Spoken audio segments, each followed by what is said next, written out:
Safety assessment by EU cosmetics regulation.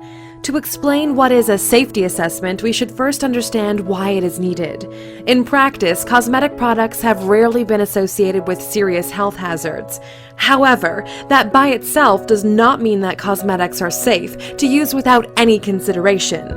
It can be indicated that European regulations are aligned with a view of Paracelsus, sometimes referred to as the father of toxicology or the first safety assessor, who once wrote, "All things are poison, and nothing is without poison. Only the dose permits something not to be poisonous."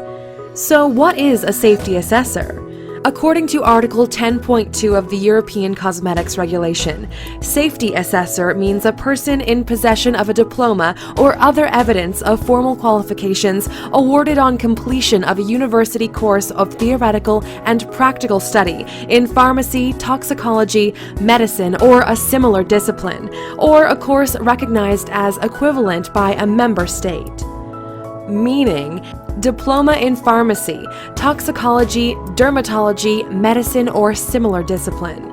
A diploma from an EU member state university, or recognized by an EU authority. It is recommended for the chosen safety assessor to have a minimum of 3 years professional experience. Now that we defined a safety assessor, let's define the safety assessment. A safety assessment can be defined as a toxicological assessment of a finished cosmetic product. It is not a test. An integral part of the product information file, or PIF, and Part B of the Cosmetic Product Safety Report, or CPSR.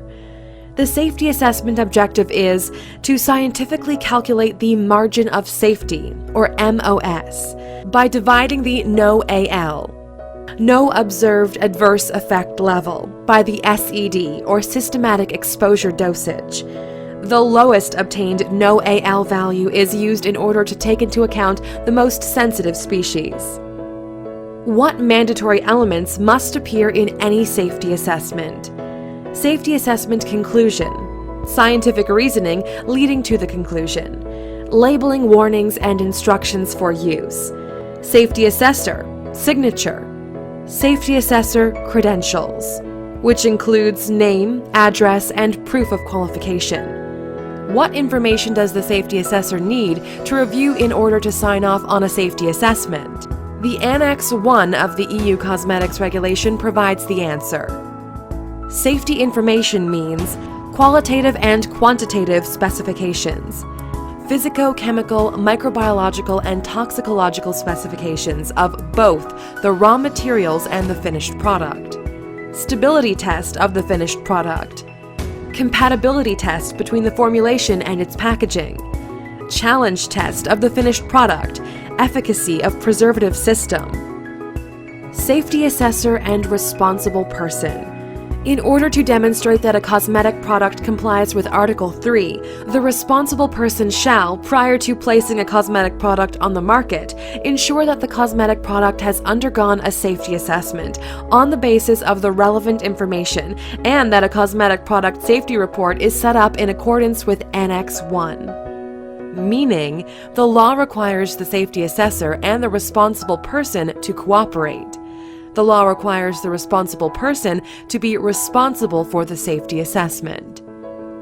As such, the responsible person is the most recommended route to obtain a safety assessment. Make sense? Here is the procedure to obtain a safety assessment. The EU responsible person, or RP, is to be designated under a signed legal mandate. The EU RP shall either vet the credentials and reporting format of your assessor or provide you with a list of assessors he has already cooperated with. In all cases, the safety information must be sent first to the EU RP, allowing the EU RP to forward the safety assessor only correct information. Questions? Need help? With years of experience in European Responsible Person services, Obelisk will be your European Responsible Person. Please visit this page for support. www.obeliskcosmetics.net/contact